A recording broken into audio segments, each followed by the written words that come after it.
It's crap! It is downright abominable crap. I have never in my entire life seen a game go from being like one of the best in the series, incredibly well paced, great mechanics, a great setup, great new protagonist, having so much potential, be completely squandered by a completely garbage second half. This game is extremely misleading with the way it's structured and the way it's paced, because you have this feeling, looking at the interface that oh yeah, there's going to be more areas out of the hospital, right? You're going to see more areas like this. You're going to see more encounters. You're going to get more out of Leon and out of Grace, and you're going to get this crazy sprawling plot that takes you right back to Raccoon City. It is absolutely one of the worst cases of nostalgia bait I've ever seen. Okay, so I've already talked about when I did my first impressions video, I was still in the hospital, the medical facility, and I was going through the Grace segment, which was Kino. Okay, everything in that was Kino. Everything was creative. There was all this stuff going on. The enemy AI was massively improved. No problems at all. Outside of the garbage Leon segments, right? And then you get to the second half of the game where you're playing as Leon, and you very quickly realize that not only do the Leon segments not improve, they get actively worse. Because at least in the Gray sections, when you play as Leon, they're pretty straightforward, and there's not a whole lot going on. You can just kind of blast through it and get back to Grace, which is good.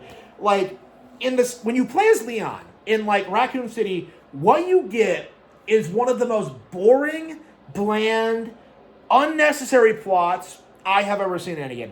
I would argue that everything that happens after Emily dies in this game is just complete crap, okay? I mean, I was kind of bored of it even with that final encounter with, the sunlight and stuff like that. The whole idea, I'm being chased by a monster that's afraid of the light. I better go underground. That's... when the sun is about to go up, that didn't make any fucking sense, okay? Nothing about that made any sense at all. So, the entire second half, the entire even, setup of Grace being so triggered at, Emily being shot, Leon just shoots this little girl dead. He just mercilessly unloads on her. I guess it's his cop training. I guess she looked kind of black in the darkness, so he just goes completely remorselessly, right?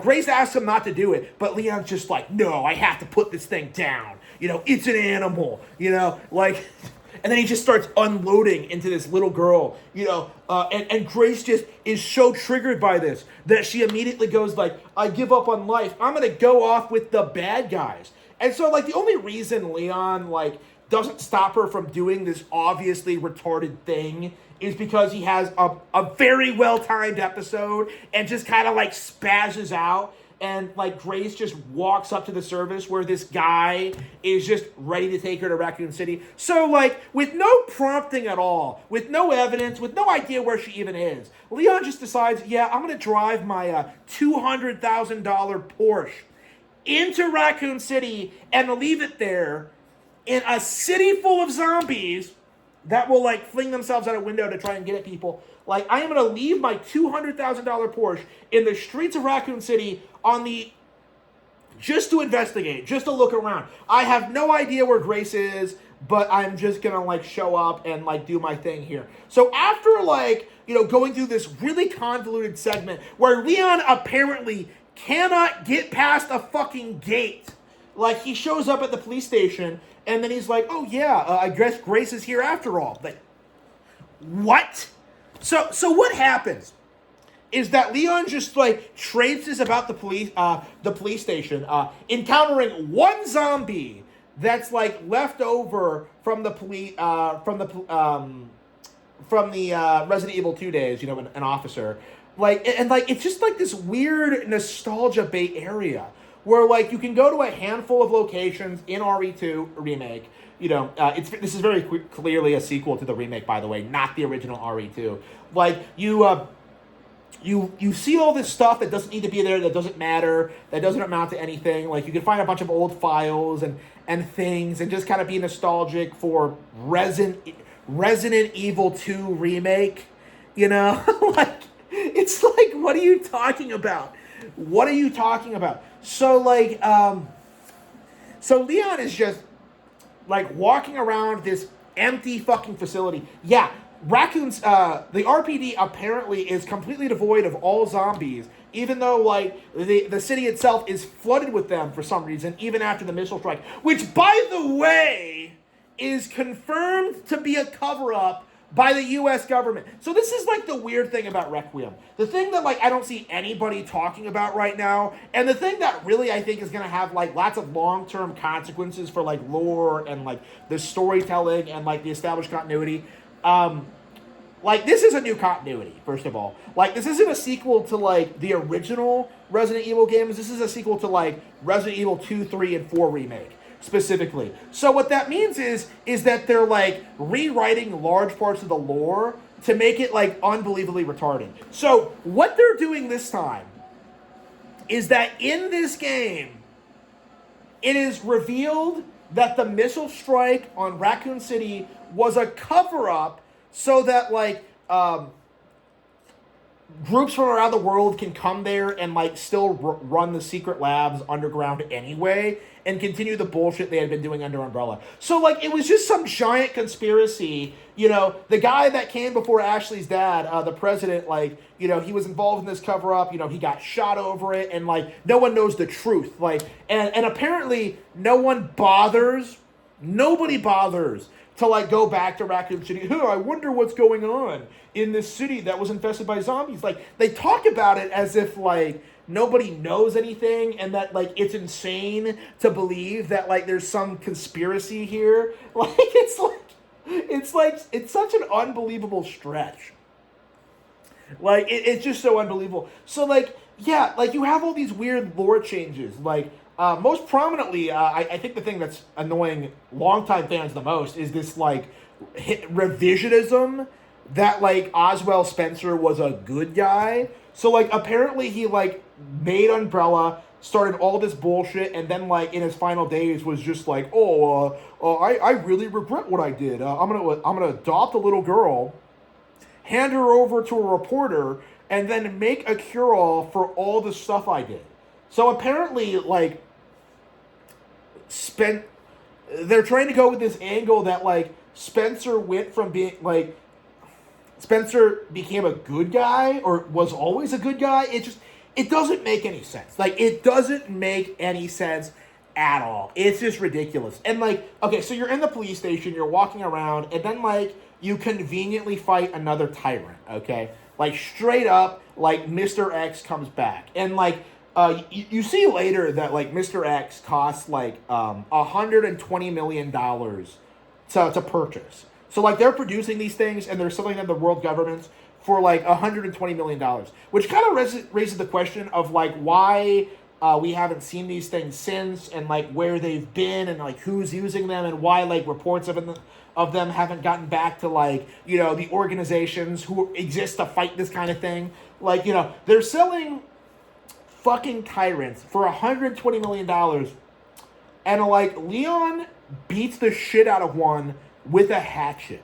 And this is, like, the reoccurring thing you see throughout, like, these segments, is that Leon keeps, like, getting into these situations where, like, he's fighting giant mutant plants, he's fighting, like, rabid dogs, he's doing Bayonetta bicycle tricks. You know, it's like he saw, like, that final boss in Bayonetta, where, like, Jean goes up, like, the skyscraper, and he tries doing that himself, you know. He wants to fuck Jean, basically. You see this. You see how this, like, plays out and what's happening. Like, and it's like, it's so ridiculous, you can't take the enemy seriously. A lot of people are doing this thing where they're trying to say that, like, oh yeah, it's interesting how, like, Leon and Grace, like, playing the game feels completely differently. But, like, the reality of it is that, like, Leon cheeses everything in the game with little effort, while, like, Grace struggles with, like, even the most basic of enemies. And Grace's model works better with, like, the engine and the mechanics and stuff like that. Like, Leon is just being more action-based. Like, you really understand playing his sections, especially in the second half, like how much more limited the systems are than how they were in Resident Evil 4, right? Like, they don't feel as smooth, they don't feel as responsive. Like, when you got the knife out in RE4, like, you were able to, like, target specific limbs, you were able to, like, segue into melee attacks, they were, like, it felt fluid, like, there was a lot of enemy variety, you know, you progressively saw different enemies throughout. Like, Requiem is very, very frustrating in the sense where there are very, very few unique enemies after the hospital. Like, in the hospital, you're coming across, like, really, really well-designed, interesting, engaging enemies all the time. But, like, afterward, it's just a bunch of generic monsters, some rehashes of enemies from Resident Evil Remake 2, and, like, maybe, like, some... Like, you see got a lot of zombies with guns in this, which, by the way, just kind of confuses me. That's another thing that this game just completely butchers. Okay, something that, like, I think a lot of people don't understand is that, like, there's a reason why Resident Evil doesn't have you going up against guys with guns. Because the developers aren't capable of creating an AI system that feels satisfying to fight against. You know, there are segments in this where, like, Leon's fighting, like, human opponents, right? You know, there are, like, people working for the bad guy that try to come after him for some reason, and they get, like, summarily wrecked. But, like, when you're fighting these guys, you get this feeling that, like, the AI just doesn't feel natural. It feels really forced. They don't behave like people would actually behave. And, like, that's excusable when you're fighting, like, monsters. But, like, when you're fighting, like, actual human beings, it really starts to, like, weigh on you that this isn't as well-crafted or interesting as, like, dozens of other games. You know, I was thinking about, like, you know, Devil's Third is a really good example. You know, that game has such good, like, enemy design, placement, you know, the AI is better, the action is better. Like, it feels so much more satisfying than, like, anything that happens in this game. Like, the action with Leon is just not fun or satisfying. You know, it's not as good as Resident Evil 4, which is the game that's over 20 years old at this point. Like, this is embarrassing. That they can't even do something as basic as, like, make something as good as Resident Evil 4. You know, I said this about the remake as well, but, like, it's embarrassing about how 4 is just so much farther ahead than, like, anything else in the industry that, like, in a lot of ways, it's never been topped. It's just... You will never find a third-person shooter that's as endlessly replayable or entertaining. It's just the best ever made at what it does. So, it's shocking the direction the plot takes, because you get this vibe, you get this feel that, like, it's going somewhere and that it's building up to something, but, like, what they actually do is just unbelievably retarded. You know, they go for, like, a twist that feels like it could hypothetically work, but it just doesn't. Like, what happens is that, like, everything we've been told is a lie, and that Grace isn't special, and that she has nothing to do with Emily, and that she was really kidnapped for no reason. So, what this means is that the plot happened for no reason. Okay, it was all just some retarded setup by Gideon to, like, I don't even know what he was trying to accomplish. Like, what surface does lying about Grace have to do with, like, again, so the bad guy just goes, like, oh, yeah, we need you to unlock the key to, like, Elpis. And at first you're just like, what is Elpis? What does that mean? And then you, like, go to where it is, and it turns out that all he needs her to do is put in a password. Like, all he has to fucking do. Like, he does this thing, like, yes, Grace, fulfill your destiny. He's making it sound like she was, like, some genetically engineered, like, thing to do a very specific thing. But, like, what he wants her to do is plug in a fucking password that theoretically anybody could do. So what ends up happening, like, basically what happens is that because the bad guy is retarded, by doing what he wants, he gets the exact opposite. Like, so basically the bad guy had no idea what was happening either. He was told that Elpis was a weapon when it was actually, like, a panacea, which means that when he injects it into himself, thinking he's going to get, like, ultimate power, it instead cures his virus and he becomes ineffectual. You don't actually fight Xeno in this. like, embarrassingly enough. You instead fight Victor Gideon, who, for the entire second half, is, like, completely absent from the plot and just drops off of it entirely. Like, I thought he had died during, like, the motorcycle confrontation, but he comes back, and he's this really lame final boss where you just kind of, like, you know, shoot him a couple of times in his obvious glowing red weak spots, and then the game ends. Okay? Like, it is ridiculous what they did with this, because they had so much going for them with, like, the hospital section. I don't understand why they couldn't just do the same thing again with a Leon campaign. I don't understand why they couldn't have done it like Sonic Adventure 2, where you have, like, the Gray story, the Leon story, and then have, like, the last story, where, like, you know, all the plot lines converge and we get, like, the real truth behind what's happening.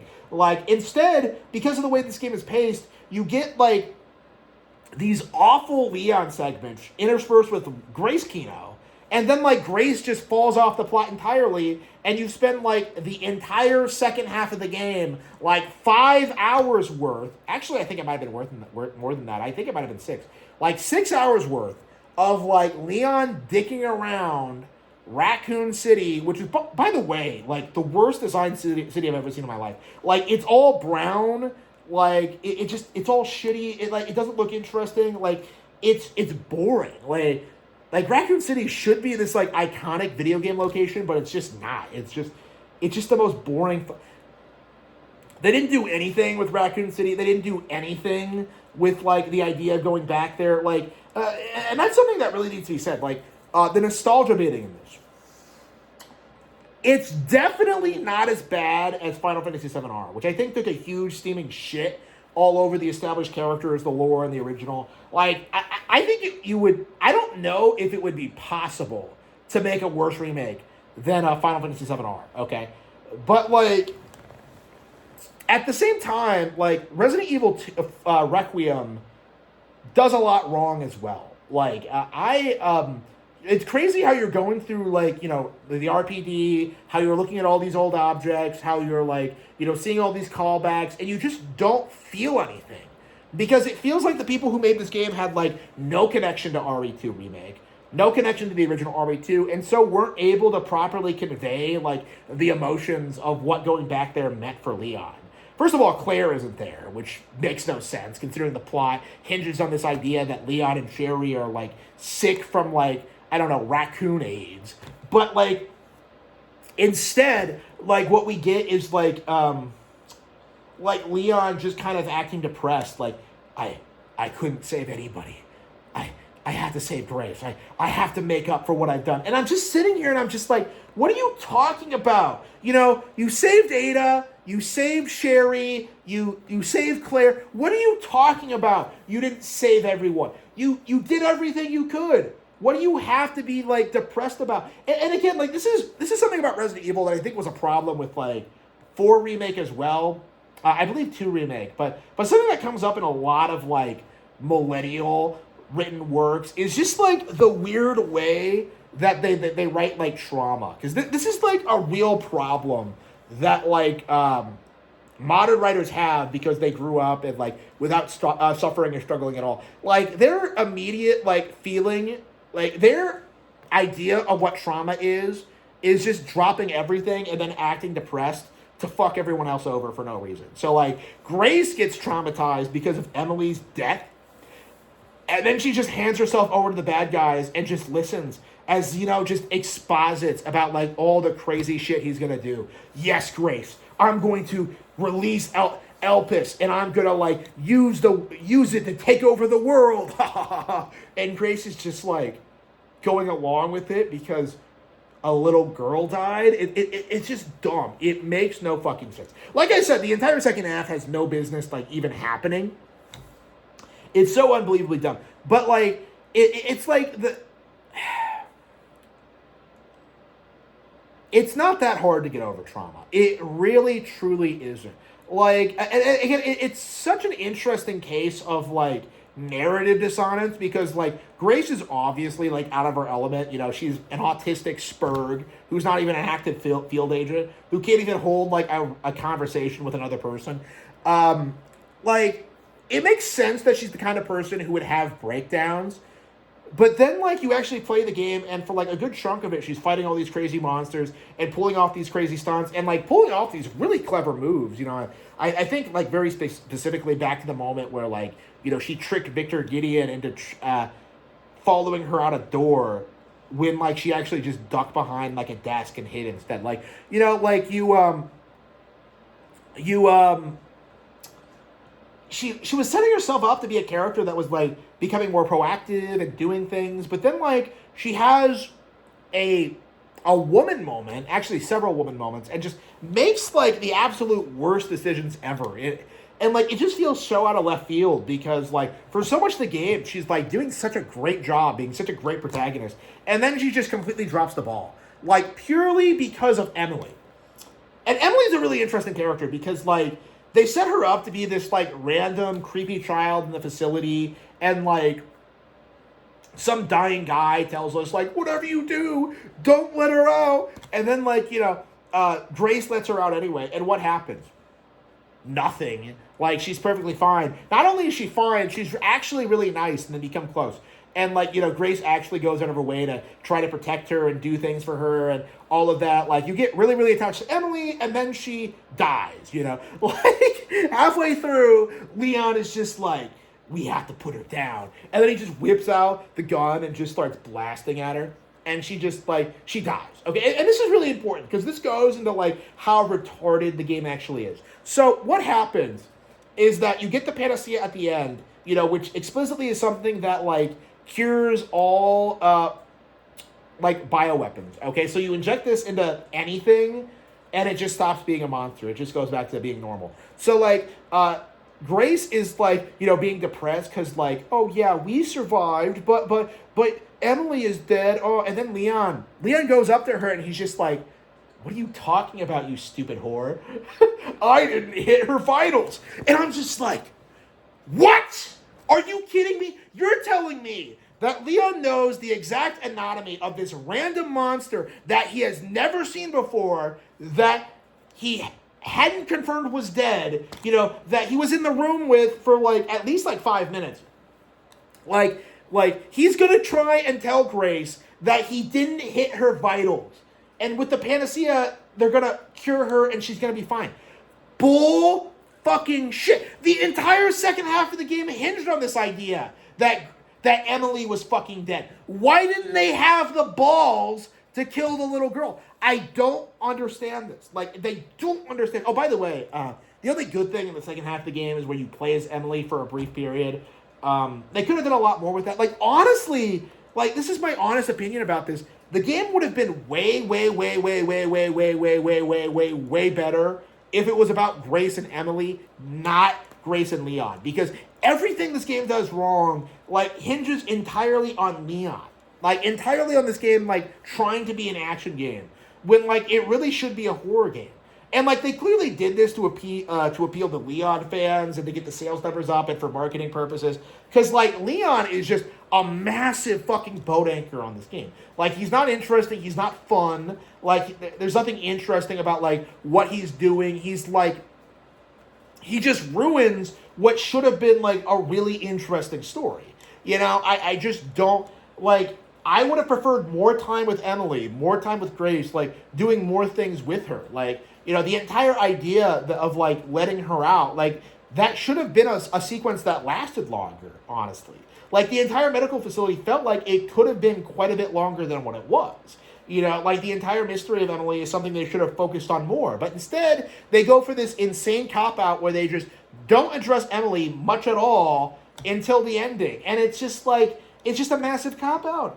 Like, they set her up as being this major character, and in the end, they just don't do anything with her. Like, in the end, they just completely botch the whole idea and botch everything they had going with Grace, and it's just entirely to become this Leon wank fest. Like, it's awful, okay?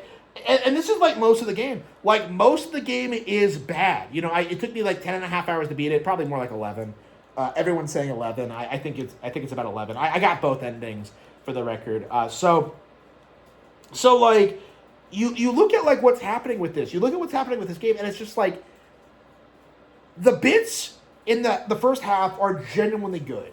They do such a great job with the setup and they do such a great job with the pacing and the tension and the horror and like the unlocking the mechanics, but like the second half is just irredeemable garbage. They really needed to figure out how to make this more interesting. They really needed to figure out how to make this work, because what we got was just absolute horseshit. This was garbage. Like, this is just straight, like, dog doo-doo. Okay? Like, a liquor wouldn't touch it. Okay? This is absolutely, like, the disappointment of the year. Like, I would like to retract my earlier recommendation, because the bits with Grace are indeed great, but, like, when you get to the second half of the game, you'll realize very quickly that there's no redeeming qualities to it at all. Like, there's just no reason ever to play past the bit where you leave the facility with Emily. Like, it's just a gigantic downhill spiral after that, and there's just no reconciliation with that. Now I'm told that they're already planning a DLC, and they're probably going to put more stuff in the game. They're releasing Grace and Leon amiibos. I'm sure the game still has like a lot of content coming. There's quite a lot of reason to come back to it, and I'm sure a lot of people still enjoy the Grace sections and still think it's Kino. Capcom needs to put their act together, okay? They really need to trim the fat. They need to be willing to put out 5-hour-long horror games with multiple endings and, like that respect your intelligence. Like, they did not need to pad this out the way they did. Like, that's my opinion. If they just ended the game when they should have, like, this would have been a way more interesting game and a way better experience. Like, we need to become more comfortable with the idea of games like this being 5 hours. Because I would much rather have a 5-hour-long game filled with, like, peak Kino content than a 10-hour one with just this garbage, irredeemable second half that I honestly, genuinely don't think I will ever return to in my life.